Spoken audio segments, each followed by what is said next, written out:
Zara pressed her delicate blue fingers against the cool metal of the observation deck's railing, watching the diplomatic shuttle approach their space station. Her heart fluttered with nervous energy as she observed the craft's unfamiliar design.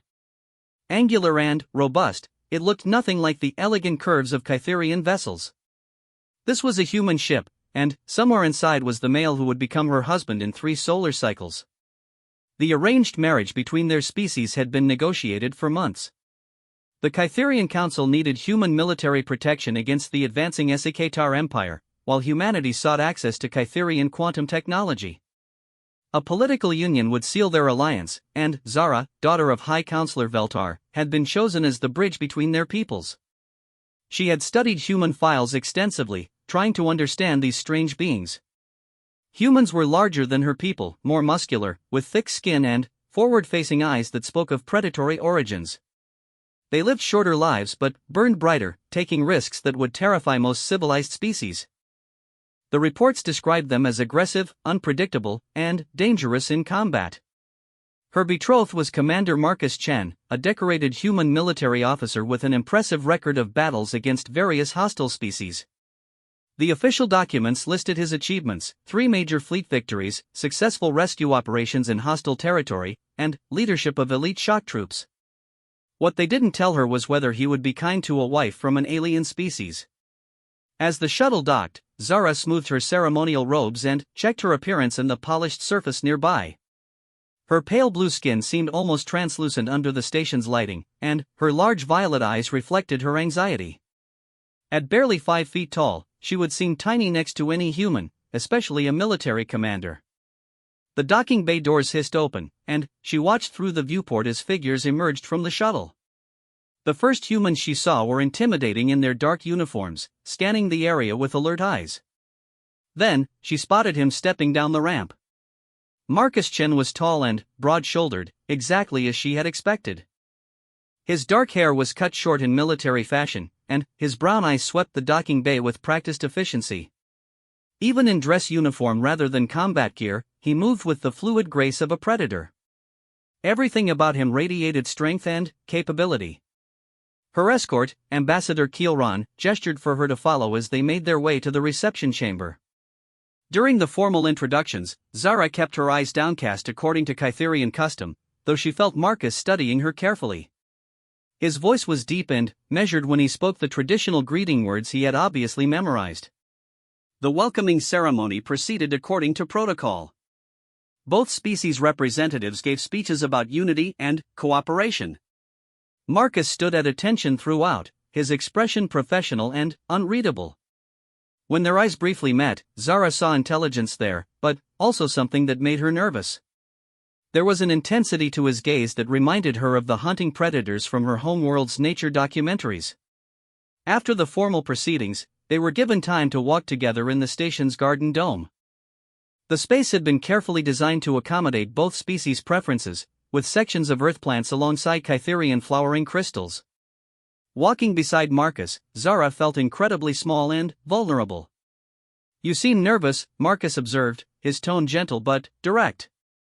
Zara flinched slightly at being so easily read. "I apologize, Commander. This situation is new to me. Please, call me Marcus. And there's nothing to apologize for. This is overwhelming for both of us." She glanced up at him, surprised by his considerate words. In the files, humans had seemed brusque and insensitive. "You are not what I expected." Marcus paused beside a fountain that combined flowing water with singing crystal formations. "What did you expect?" "Something more." She searched for the right word: aggressive. "The reports about human warriors made you sound frightening." A slight smile crossed his features. "I suppose we can be frightening to our enemies. But you're not my enemy, Zara. You're going to be my wife." The way he said those words made something flutter in her chest. Not fear, exactly, but a different kind of nervousness. "Do you have expectations of me? As a wife, I mean." Marcus considered this seriously.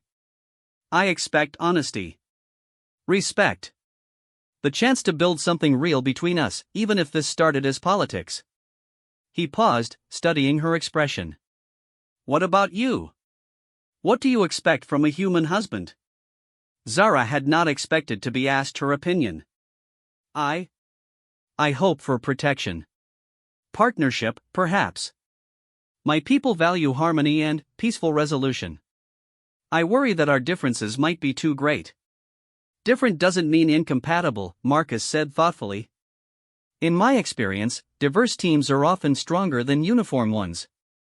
We each bring different strengths. As they continued walking, Zara found herself relaxing slightly. Marcus kept his pace slow to match hers and pointed out various plants, asking about Kytherian cultivation techniques. His questions seemed genuinely interested rather than merely polite. When they paused at an overlook showing the stars beyond the station, Marcus spoke quietly. I want you to know, Zara, that I will never force you into anything. This marriage may have been arranged, but I believe it should still be built on mutual respect and consent. His words surprised her. Kytherian males were generally gentle, but humans had a reputation for taking what they wanted. Thank you, she said softly. That means more than you know. I imagine arranged marriage is difficult for anyone, Marcus replied. In human culture, we usually choose our partners based on attraction and compatibility. But many of our successful marriages throughout history were arranged. People can learn to care for each other, given time and patience. Zara looked out at the stars, thinking about his words. In our culture, marriages are often arranged based on family compatibility and mutual benefit. But there is usually a courtship period where the couple gets to know each other. Then, let's have a courtship period, Marcus suggested. We have 3 days before the ceremony. Let's use that time to learn about each other. Over the following day, they spent time in various parts of the station. Marcus showed her human recreational activities, including a game called chess that required strategic thinking.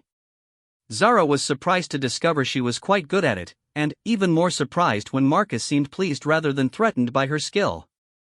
In return, she introduced him to Kytherian music meditation, where harmonious sounds were used to achieve mental clarity. Marcus struggled with the concept at first, his mind apparently always active and alert, but eventually managed a few minutes of peaceful focus. Your people have learned to find calm in chaos, he observed afterward. That's a valuable skill. And your people have learned to find order in chaos, Zara replied. I watched you organizing the supplies in your quarters. Everything has a purpose and place. Their conversations ranged from serious topics like their species' histories to lighter subjects like favorite foods and childhood memories. Zara learned that Marcus had grown up on a frontier colony where constant vigilance was necessary for survival. It explained his alertness and protective instincts. Marcus learned that Zara had trained as a cultural diplomat, studying various alien species to facilitate peaceful contact. She spoke 4 different alien languages and had a gift for understanding different perspectives. You're much more accomplished than I realized, Marcus admitted during dinner. The briefings made you sound like just a political pawn. Zara felt a flush of pleasure at the compliment. I suppose we were both presented with incomplete pictures of each other. That evening, as they walked through the quieter sections of the station, they encountered a group of drunk Solonian traders who had been causing problems earlier. The station security had been keeping an eye on them, but now they were blocking the corridor and making rude comments about the soft little Kytherian princess. Marcus stepped slightly in front of Zara, his posture shifting subtly but noticeably. His voice remained calm but carried a new edge. Gentlemen, you're blocking the passage. Please move aside. The largest Solonian, easily 8 feet tall with 4 arms and natural armor plating, laughed mockingly. And what will the little human do if we don't? Marcus didn't raise his voice or make any threatening gestures, but something about his stance made the corridor feel smaller and more dangerous. I'll ask you again, politely. Move aside. The Zolonians looked at each other uncertainly. Humans had a reputation, and even drunk traders weren't completely stupid. After a moment of tense silence, they grudgingly stepped aside, muttering complaints but avoiding direct confrontation. As they continued down the corridor, Zara realized her hands were shaking slightly. Not from fear of the Zilonians, but from the sudden understanding of what Marcus represented. She had just seen a glimpse of why other species respected and feared human warriors. "Are you all right?" Marcus asked, his voice gentle again now that the threat had passed. "Yes," Zara said, though she wasn't entirely sure. "You didn't hurt them. There was no need to. Sometimes presence is enough." Marcus glanced at her with concern. "Did I frighten you?" Zara considered the question carefully. "Not frightened, exactly. But I think I understand now why the Council wanted this alliance so badly." Marcus nodded slowly. "Your people are peaceful, which is admirable. But the galaxy isn't always peaceful. Sometimes you need someone willing to stand between you and the darkness." As they returned to their quarters, Zara found herself thinking about protection in a new way. She had always seen it as weakness requiring strength from others. But, watching Marcus handle the situation with controlled power and restraint, she began to understand it as partnership. He could do things she couldn't, just as she could do things he couldn't. That night, as she prepared for sleep, Zara realized her feelings about the impending marriage had shifted. The apprehension remained, but it was now mixed with something else. Curiosity, perhaps. Maybe even the beginning of respect. Marcus had proven he could be dangerous when necessary, but he had also shown restraint, kindness, and genuine interest in her as a person. He wasn't the brutal warrior she had feared, nor was he trying to dominate or control her. He was something more complex and, she admitted to herself, more intriguing. Tomorrow would bring their final day before the wedding ceremony. Zara found herself looking forward to it rather than dreading it. Whatever this marriage would become, it was already proving more interesting than she had expected. The morning of their final day before the wedding brought unexpected complications. Zara was awakened by urgent chiming from her communication panel. Ambassador Kielron's worried face appeared on the screen as she activated it. "Princess Zara, we have a situation. Our long-range sensors have detected SEK-TAR scout ships at the edge of the system. They appear to be conducting reconnaissance." Zara felt her blood chill. The SEK-TAR Empire was known for their brutality and their habit of enslaving or destroying any species they conquered. They had been expanding toward Kytherian space for months, which was the primary reason for this alliance with humanity. "How many ships?" she asked, quickly pulling on her robes. 3 light cruisers, but they're maintaining distance. Probably gathering intelligence about our defenses before the main fleet arrives." Zara's mind raced. If the SEK-TAR attack before the marriage ceremony could be completed, the alliance would be void. Humanity would have no obligation to defend Kytherian space, and her people would face the Empire alone. She made her way quickly to the command center, where she found Marcus already present and studying tactical displays with the station commander. He had obviously been briefed on the situation and was examining the SEK-TAR positions with professional interest.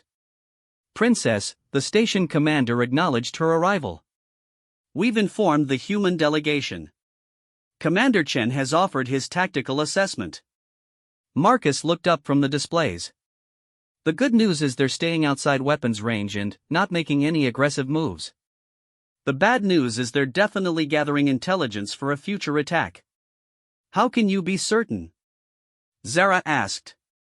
Marcus pointed to the sensor readings. "See how they're positioned?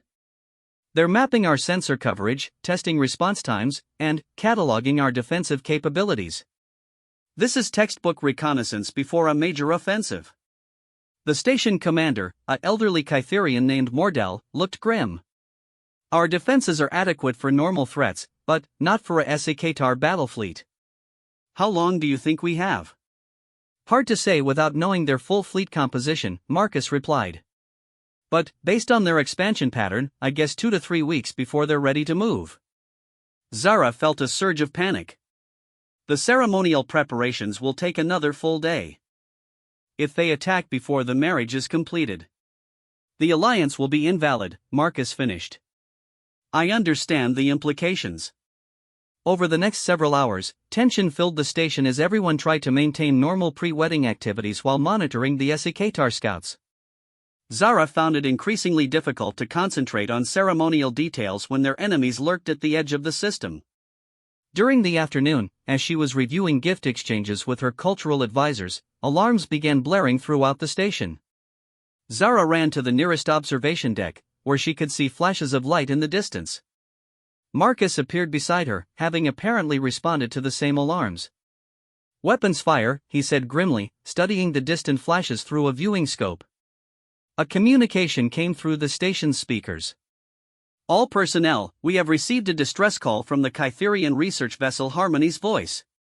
They are under attack by Esikatar raiders approximately 2 million kilometers from our position." Zara's hands flew to her mouth. "My cousin Lyra is on that ship. She's the lead researcher for their archaeological expedition." The station commander's voice continued over the speakers. "Our defensive fleet is mobilizing, but they are 40 minutes away from the research vessel's position. The raiders will likely complete their attack and escape before our ships arrive." Marcus was already moving toward the docking bay. "Where are you going?" Zara called after him. "To get my ship ready. The diplomatic shuttle has weapons and faster engines than your research vessel. You can't fight 3 Esikatar raiders alone." Zara protested, running to keep up with his longer strides. "I'm not planning to fight them," Marcus replied, his voice calm but determined. "I'm planning to rescue the survivors and get them out of there before the raiders finish their work." In the docking bay, Marcus's crew was already preparing their ship for immediate departure. Zara watched as they moved with efficient precision, loading additional medical supplies and emergency equipment. "Let me come with you," Zara said suddenly. Marcus paused in his equipment check. "Absolutely not. This is a combat rescue mission. I'm a trained diplomat with medical certification. If there are wounded, I can help. And if you encounter Esikatar forces, having a Kytherian voice might prevent them from immediately firing on you." Marcus studied her for a long moment. "This isn't a diplomatic mission, Zara. People might die. I might have to make decisions that will seem harsh or frightening." "My cousin is on that ship," Zara replied firmly. "I'm coming with you." After a brief hesitation, Marcus nodded. "Stay in the medical bay once we arrive, and follow my orders without question. This is a military operation now." The flight to the research vessel's position took 20 minutes of tense travel through space. Marcus piloted the ship himself while his crew monitored sensors and prepared rescue equipment. Zara stayed in the medical bay as ordered, but she could hear communications from the bridge. Multiple hull breaches detected on the research vessel. Life support is failing in sections 3 and 7. I'm reading 17 life signs, but some are weak. Esikatar raiders have finished their attack and are withdrawing. They've taken what they wanted and left the ship to die. As they approached the damaged research vessel, Zara could see through the medical bay's viewport that Harmony's Voice was badly damaged. Sections of hull had been torn away, and atmosphere was venting from several breaches. Marcus's voice came over the internal communications. "We're docking now. Medical team, prepare for multiple casualties. Princess Zara, I need you ready for emergency treatment." The next hour was a blur of activity. The human crew moved through the damaged research vessel with remarkable efficiency, locating survivors and evacuating them to the shuttle. Marcus led the effort personally, using human cutting tools to break through collapsed sections and carry wounded Kytherians to safety. Zara worked frantically in the medical bay, treating various injuries from the Esikatar attack. Burns from energy weapons, cuts from flying debris, and several cases of decompression exposure. Her cousin Lyra was among the wounded, unconscious but alive with a severe head injury.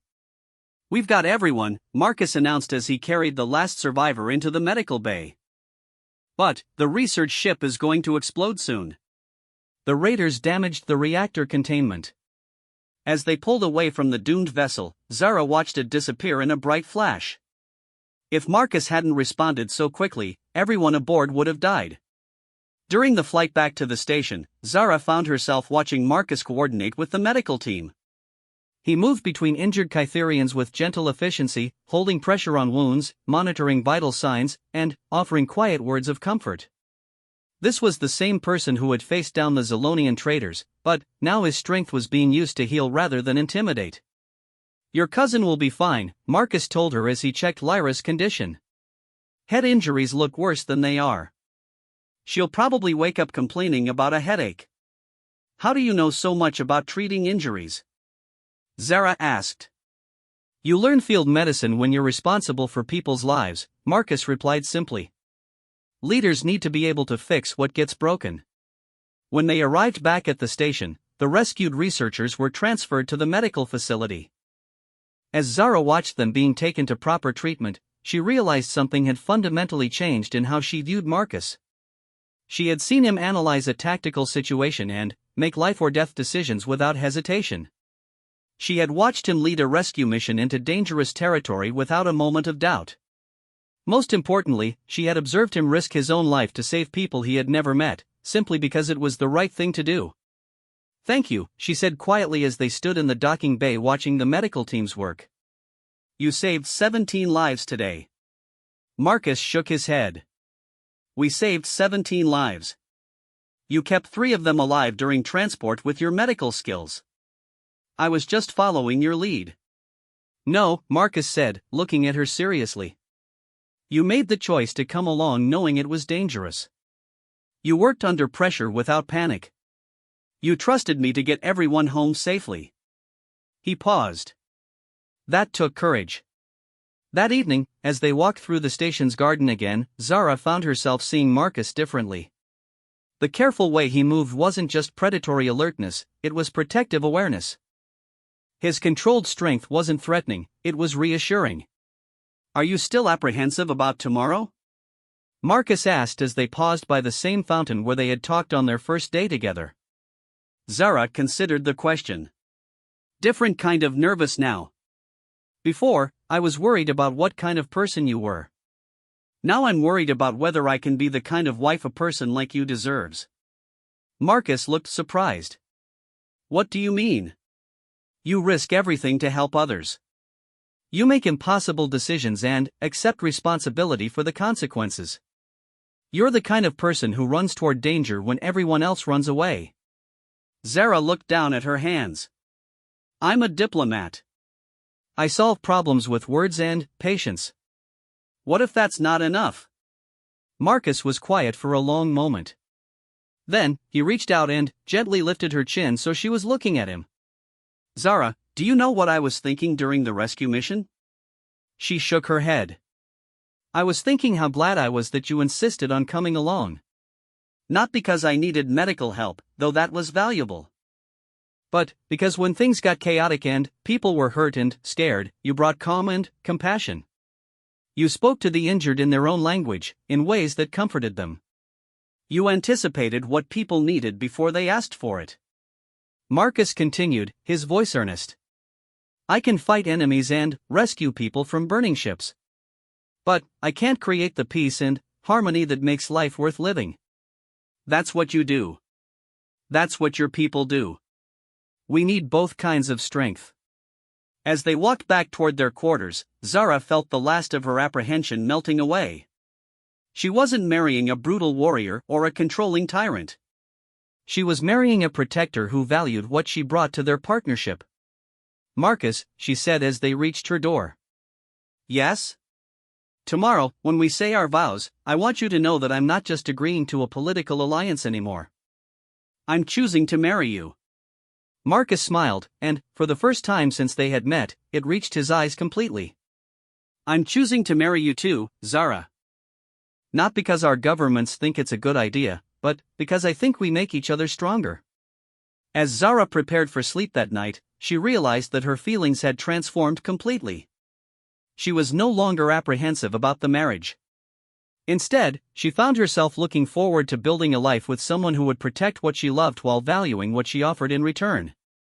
The wedding ceremony tomorrow would mark the beginning of something she hadn't expected when this arrangement was first proposed, a partnership based on mutual respect, shared values, and the potential for genuine affection. Outside her window, the stars no longer seemed cold and threatening.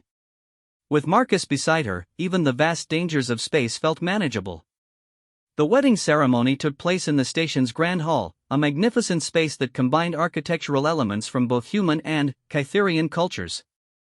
Crystal formations from Zara's homeworld created prismatic light patterns across walls decorated with star charts from Earth's ancient navigational traditions. Representatives from dozens of allied species had gathered to witness this historic union. Zara wore traditional Kytherian ceremonial robes that shimmered with embedded light fibers, while Marcus stood proud in his formal military dress uniform. As they exchanged vows in both languages, their words carried weight beyond mere tradition. They were pledging not just to each other, but to the alliance that would protect both their peoples.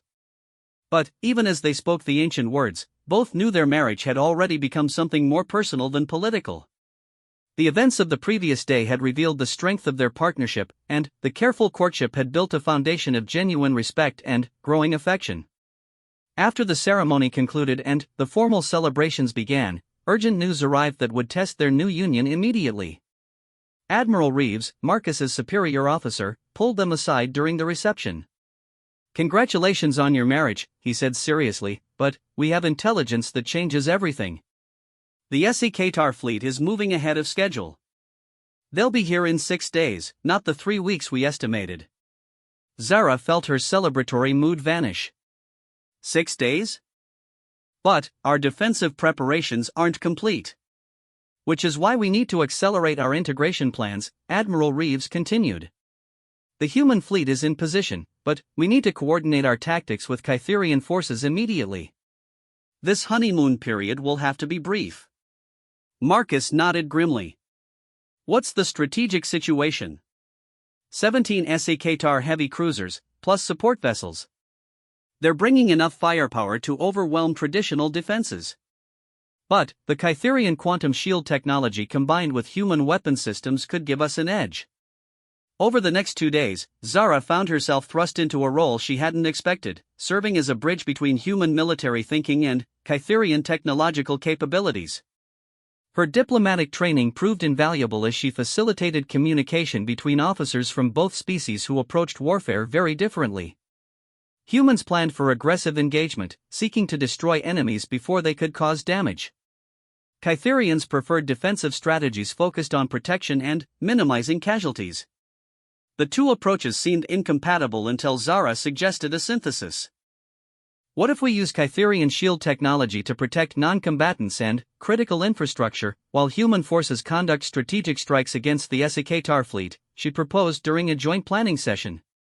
Marcus studied the tactical displays thoughtfully. We could use the quantum shields to create safe zones, then use hit-and-run tactics to whittle down their numbers without exposing civilian populations. The shield generators require enormous power, pointed out Chief Engineer Talvin. We can't maintain them indefinitely. Then, we don't fight a long battle, Marcus replied. We end it quickly with precise strikes against their command ships. The plan that emerged combined the best of both approaches. Kytherian quantum shields would protect the space station and civilian vessels, while human forces would use superior mobility and firepower to eliminate SEKTAR command capabilities. It required perfect timing and flawless coordination between species that had never fought together before. As the SEKTAR fleet approached, Zara worked alongside Marcus in the Joint Command Center, serving as a real-time translator not just of languages but of concepts and strategies. Her ability to understand both human directness and Kytherian subtlety proved crucial for maintaining coordination under pressure. The battle began when SEKTAR forces entered weapons range and immediately opened fire on the space station. The quantum shields held, creating a shimmering barrier that absorbed the energy attacks, but Zara could see from the power readings that they wouldn't last long under sustained bombardment. Human attack squadrons, begin assault pattern Delta, Marcus commanded, his voice calm despite the chaos visible on the tactical screens. Target their command cruiser first. The human ships moved with predatory grace, darting between SEKTAR vessels and striking at critical systems.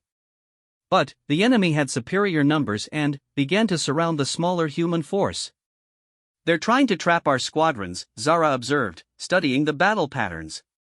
But look at their formation. They've left their troop transports vulnerable on the flank. Marcus followed her gaze and immediately understood. If we can disable those transports, they lose their invasion capability even if they win the space battle. The next phase of combat was the most dangerous yet. Human fighters had to break through heavy SCKTAR defenses to reach the troopships while Kytherian forces maintained the shields protecting civilian areas. Zara watched as several human pilots made impossible maneuvers, threading through energy fire that should have destroyed them. "How do they fly like that?" breathed Talven as he watched a human fighter spiral through a barrage of weapons fire. "Controlled recklessness," Zara said, beginning to understand. "They calculate acceptable risks and push beyond what seems possible." When the human squadrons successfully destroyed 3 of the 4 troop transports, the tide of battle shifted. The SCKTAR commander, realizing his invasion was no longer viable, began withdrawing his forces. But Marcus wasn't content to simply survive the attack. "They'll regroup and return with more ships," he told Zara as they watched the enemy begin to retreat. "We need to send a message that will discourage future attacks." "What kind of message?" Zara asked. Marcus's expression hardened with resolve. "We disable their flagship and capture their command crew. Let them explain to the SCKTAR Empire how a human Kytherian alliance defeated their invincible fleet." The final phase of the battle was the most audacious.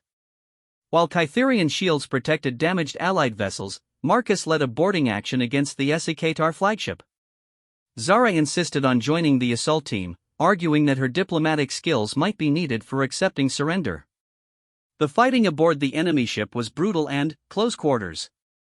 Zara saw Marcus in full combat mode for the first time, moving through the corridors with lethal efficiency while protecting the members of his team. But she also saw him offering mercy to enemies who surrendered and ensuring wounded SCKTAR received medical attention. When they reached the bridge end, the SCKTAR commander finally yielded. It was Zara who negotiated the terms of surrender. Her knowledge of SCKTAR customs and diplomatic protocols ensured that the captured officers would be treated according to their own codes of honor, making them more likely to report honestly about the defeat. "You fought with honor," the SCKTAR commander said to Marcus as he was led away. "Your alliance will be respected by our people." After the battle, as they stood together on the station's observation deck watching the captured SCKTAR ships being escorted away, Zara reflected on how much had changed since her wedding day. "I understand now why humans have such a reputation across the galaxy," she said quietly. "You don't just fight to win. You fight to protect what you value." Marcus put his arm around her shoulders, a gesture that had become natural over the past weeks. "And I understand why Kytherians have survived and prospered for thousands of years. You don't just protect yourselves. You build something worth protecting." Their marriage had been tested by combat and proven strong. More importantly, their alliance between species had demonstrated that different approaches to problems could create solutions neither could achieve alone. Over the following months, as news of the victory spread throughout the galaxy, other species began to request similar partnerships with the human Kytherian alliance. Zara found herself at the center of these negotiations, her unique understanding of both cultures making her invaluable for establishing new relationships. Marcus continued his military duties, but now served as an advisor for integrated defense strategies. His experience combining human aggression with Kytherian protection became a model for other mixed-species operations. Their personal relationship deepened as they learned to balance their different approaches to life. Marcus's intensity was tempered by Zara's patience, while her tendency toward overthinking was balanced by his decisive action. They discovered that their differences made them stronger as a team. A year after their wedding, they stood together on the deck of humanity's newest starship, watching as it departed for a joint exploration mission to the galactic rim. The ship's crew included both humans and Kytherians working together, a sight that would have been unimaginable when their marriage was first arranged. "Do you ever regret the arranged marriage?" Marcus asked as they watched the stars wheel past. Zara considered the question seriously. "I regret that we didn't have the chance to choose each other from the beginning. But I can't regret where it led us." "What do you think would have happened if we had met under different circumstances?" Marcus wondered. "I probably would have been too frightened to get to know you," Zara admitted. "And you probably would have thought I was too delicate to be worth your attention." Marcus laughed softly. "I learned that delicate and fragile aren't the same thing. You're like Kytherian crystal formations, beautiful and elegant, but stronger than they appear. And I learned that strength doesn't require cruelty, Zara replied. You showed me that protection can be an act of love. As their ship continued toward new frontiers, both carrying the seeds of a partnership that would reshape galactic politics, Zara reflected on the journey from apprehension to affection. She had married Marcus expecting duty and found love. She had feared his strength and learned to treasure his protection. Most importantly, she had discovered that arranged marriages could become the foundation for relationships deeper than many built on initial attraction. When two people committed to understanding each other, respecting their differences, and building something stronger together, even the most unlikely partnerships could flourish. The galaxy was vast and full of dangers, but, facing it with Marcus by her side, Zara no longer felt small or vulnerable. She felt protected, valued, and excited about whatever challenges they would face together. Their love story had begun with political necessity and bloomed into something that would influence the course of interstellar civilization. From a nervous Kytherian princess afraid of her warrior husband to partners who trusted each other with their lives and their people's futures, they had proven that the strongest alliances were built not just on mutual benefit, but on mutual understanding and respect. The stars ahead held unknown dangers and opportunities, but whatever came next, they would face it together as equals, protectors, and partners in every sense that mattered.